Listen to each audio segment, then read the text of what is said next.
in order to get that, there's a market for a doctor that actually concentrates on and looks at it more holistically, Yeah. and says, okay, here's what my business is, and that's the product I'm giving to the world. And a lot of times, especially with small and medium-sized businesses, with SMBs, they miss that point. Is they're just busy selling. They're busy selling, selling, selling, selling.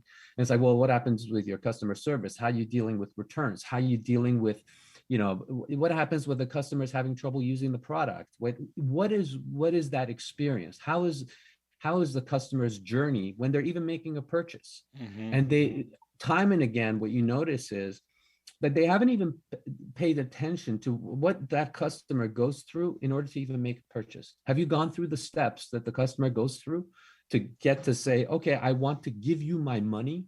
Even that, a lot of times, they haven't paid any attention to.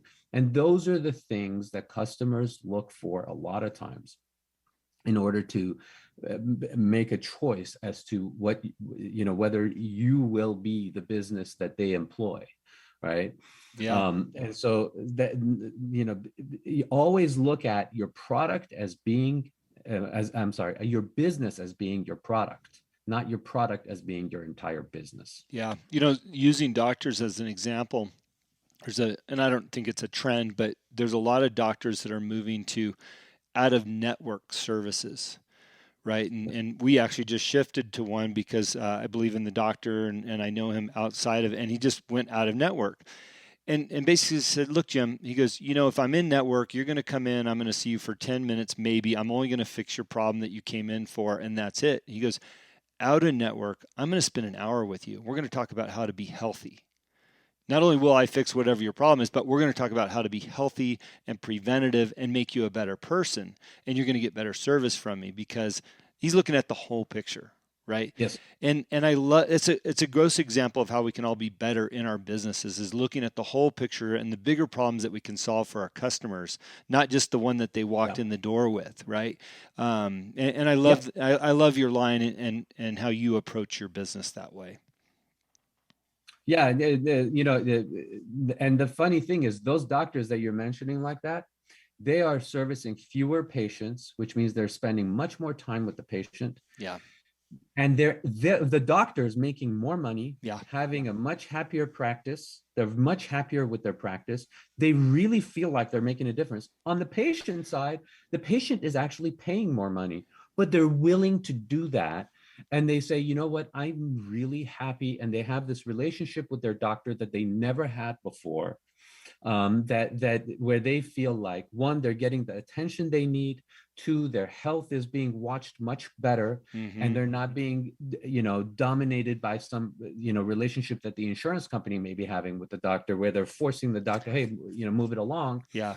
And so it ends up being altogether a better experience for everyone involved. Yeah. So Yeah. that's a very perfect example. Yeah, apply that to all business. It's funny because the last time I was at the doctor's office, he's like, "Well, what else? What else?" I'm like, "No, that's it. I'm good." He I'm really good. wanted to give me all the time he possibly could, and I was so, I'm not used to that. I'm in my 50s. I've seen a lot of rushed doctors, right? Hey, let's bring a little bit more value to our listeners. There's also a statement about how to turbocharge your business in tough economic times. And we know inflation is up and we know it's going to continue to go up through the summer months. And people are going to be looking for ways. How do I make more money? How do I, enhance my business? And I love that line. How do we turbocharge your business in tough economic times? Yeah. So, the way that I look at it, a lot of times small businesses, again, when we're looking at SMBs, what they're constantly focused on is new customer acquisition. Mm-hmm. Okay, so new customer acquisition, big companies know this, is the most expensive way of marketing and getting customers. Those new customers come at a big cost, and they are much less patient with you when they're making the purchase. And understandably, we're like that. We're all like that. right? When you're dealing with a new company, you're sitting there going, well, let me give them a chance, but I'm not going to be all that patient, right? Right. The company that you've been dealing with and you've made multiple purchases from, hey, they've been good to me. If something goes wrong, hey, something's wrong. Let me have them fix it. They'll fix it for me, or let me give them that chance. So you're much more patient.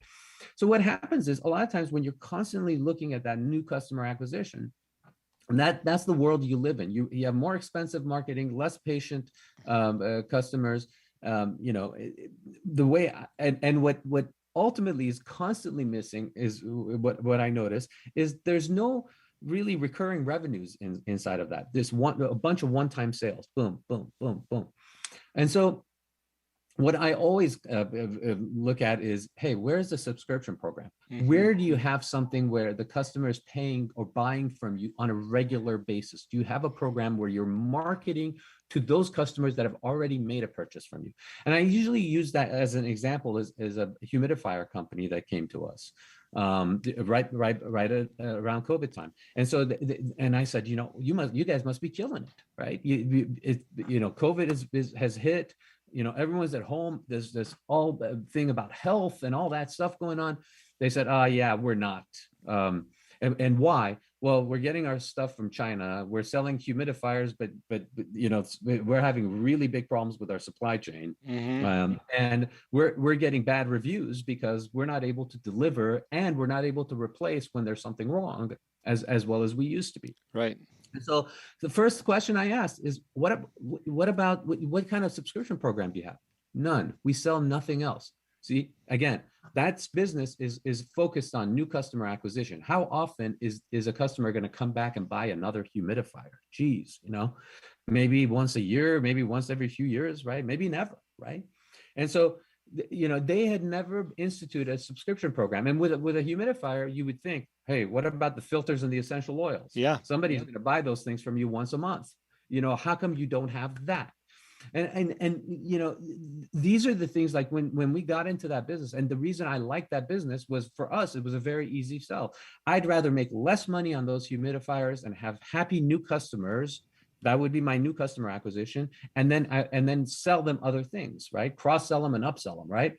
And so we immediately wanted to change the sourcing of those humidifiers and start the subscription program. And turns out very quickly the subscription program outdid the humidifier sales, right?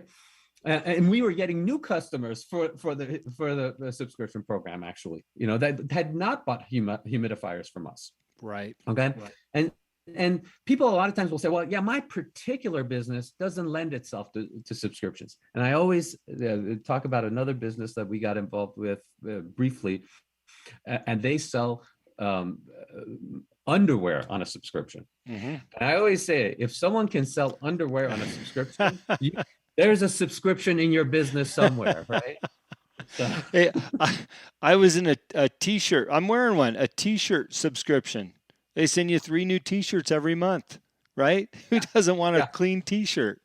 Yeah. Yeah. And if that business works, because you'd think, oh, geez, t-shirts last a long time. Who's going to buy t-shirts once a month? People will do it. There you go. Right. And so and I always say, then there's a subscription program in your business somewhere, and you're just not seeing it, and we can make that happen. And it just changes the whole dynamic of the business. Yeah. At that point. Yeah.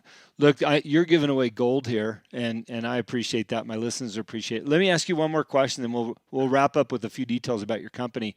I love the philosophy of never give up. There's always a solution for every problem, right? I mean, as entrepreneurs, we live that. But could you just reaffirm that for our listeners? Because oftentimes people don't get it. Right? That's your job. As a business owner, as an entrepreneur, consider that to be your job. Yeah. And I always say this. It's I wrote a book that now is being published, but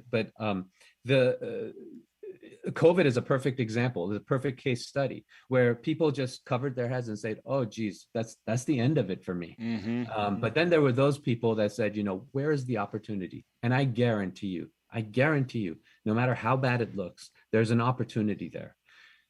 Discover that opportunity, spend that time to do it. And once you do, you will actually be able to, what I call, anything proof your business. Yeah. That means, you can get through anything. And so frankly, if I can get through anything, I think anyone can, because I never consider myself the brightest light on the porch. But I love finding businesses that are littered with problems, yeah, because if you know what the problem is, you can solve them all, right? yeah, It might take a little bit yeah. more time, a little bit of cash, but if you know what the problems are, you can solve them. It's the ones that they don't know what the problems are, and you really got to go on a hunt to figure it out to make it better. So I always tell my employees or the people I consult, like, what are the problems, and don't be afraid to tell me, because then we'll solve them together. Yes, I completely agree. Yeah. I completely agree. Now, looking at your website, I'm on the ePlaybooks.com site. You guys solve a lot of problems. You want to talk about your business for a minute before we Yeah, wrap this thing over up? time, what happened was, I went to my wife and I said, what I really like is that journey of going from 0 employees, because that's what I've done, every one of my companies, to hundreds or thousands of employees. That journey is to me, one, I enjoy it. Two, I think is the toughest part of the business, because you're there kind of alone at that point. Mm-hmm. You and a few people maybe. And so what we do is, help SMBs, small and medium-sized businesses, through consultation, education, and investment. And our sweet spot really is just partnering up with small businesses, and taking the risk with them, where we actually get paid from what we create. And so it's better for the business, and we feel, we feel as partners, that's what we should be delivering. And for us, it's the best way to go, because we are very incentivized to do exactly that. So that's what we do, in very simple terms. I love it. Well, the website is ePlaybooks.com. I've perused it. There's a lot of great stuff on here that can bring value to any business. If you're an entrepreneur listening, check it out. It's worth the time. And like I said at the beginning of the show, I feel like we've had a theme here with some of our guests. They've got great life stories and things they've said yes to, but they're also bringing value to our listeners. And it's just wonderful. So, Shawn, thank you for taking some time today, being on our show, sharing some of your wisdom. It's absolutely my pleasure. Thank you. It allows people to expand what they're doing. And what's interesting is I read a lot of books, and some good, some bad.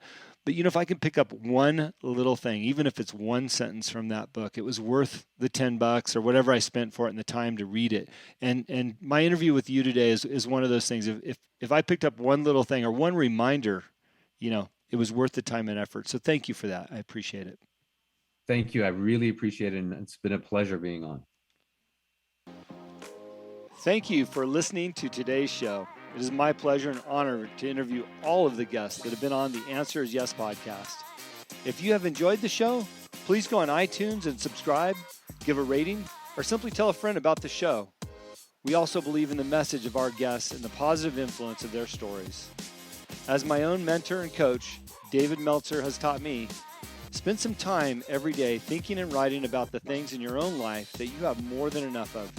You will find out how blessed we really are. Please visit my website, livelifedriven.com, for the latest updates about me and what I'm doing. Plus, I post a monthly blog about the many topics on this show. This podcast can also be found there.